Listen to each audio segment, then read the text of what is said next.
വിനീഷ്, അതിശക്തമായ ഭാഷയിൽ തന്നെയാണ് ഭാരതത്തിൻ്റെ സൈന്യം പാകിസ്ഥാൻ്റെ പ്രകോപനത്തിന് മറുപടി നൽകുന്നത്.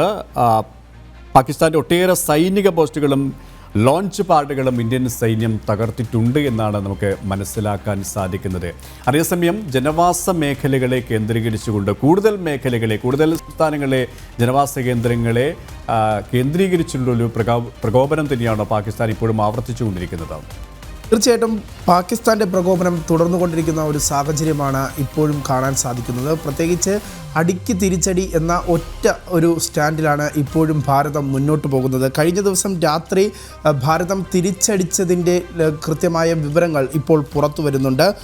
കനത്ത പ്രത്യാക്രമണമാണ് കഴിഞ്ഞ ദിവസം പാകിസ്ഥാന് നേരെ ഭാരതം നടത്തിയത്.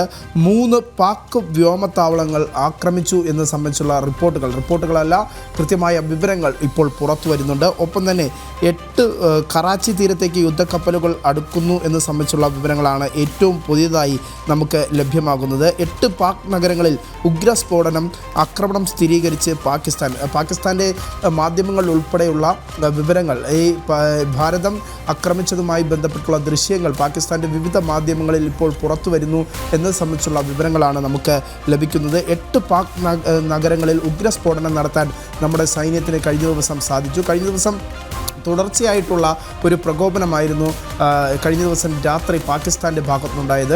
അതിന് തിരിച്ചടി എന്ന രീതിയിൽ തന്നെയാണ് ഭാരതം ഉഗ്രസ്ഫോടനങ്ങൾ 8 സ്ഥലങ്ങളിൽ പാകിസ്ഥാനിൻ്റെ സെൻട്രൽ പാകിസ്ഥാനിൽ ഉൾപ്പെടെയുള്ള 8 സ്ഥലങ്ങളിൽ ഉഗ്രമായ ഒരു തിരിച്ചടി പാകിസ്ഥാന് ഭാരത സൈന്യം നൽകിയിരിക്കുന്നു എന്നത് സംബന്ധിച്ചുള്ള കൃത്യമായ വിവരങ്ങൾ, അതിൻ്റെ കൃത്യമായ ദൃശ്യങ്ങളടക്കമുള്ളവ ഇപ്പോൾ പുറത്തു വരുന്നുണ്ട്. അത് പാകിസ്ഥാൻ്റെ വിവിധ മാധ്യമങ്ങൾ റിപ്പോർട്ട് ചെയ്യുന്നു എന്നതാണ് എടുത്തു പറയേണ്ട പ്രധാനപ്പെട്ട കാര്യം. ഒപ്പം 3 പാക് വ്യോമയാന കേന്ദ്രങ്ങൾ അതിനെയും ഭാരതം ആക്രമിച്ചിരിക്കുന്നു എന്ന് സംബന്ധിച്ചുള്ള കൃത്യമായ വിവരങ്ങൾ പുറത്തു വരുന്നു.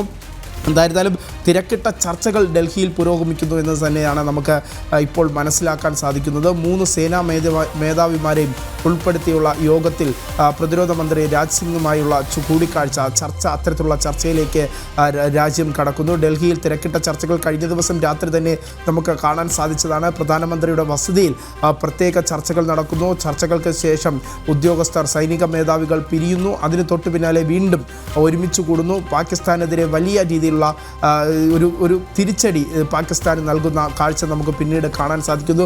ആദ്യഘട്ടം മുതൽ വലിയ രീതിയിലുള്ള പ്രകോപനം പാകിസ്ഥാൻ സൃഷ്ടിക്കുന്നു. എടുത്തു പറയേണ്ടത് നമ്മുടെ അതിർത്തി ഗ്രാമങ്ങളിൽ പാകിസ്ഥാൻ വലിയ രീതിയിൽ ഷെല്ലാക്രമണങ്ങൾ നടത്തുന്ന ഘട്ടത്തിലേക്ക് കാര്യങ്ങൾ നീങ്ങുന്നു. ഒപ്പം അതേ സമയത്ത് തന്നെ ഭാരത സൈന്യം തിരിച്ച് ഷെല്ലാക്രമണം നടത്തുന്നു.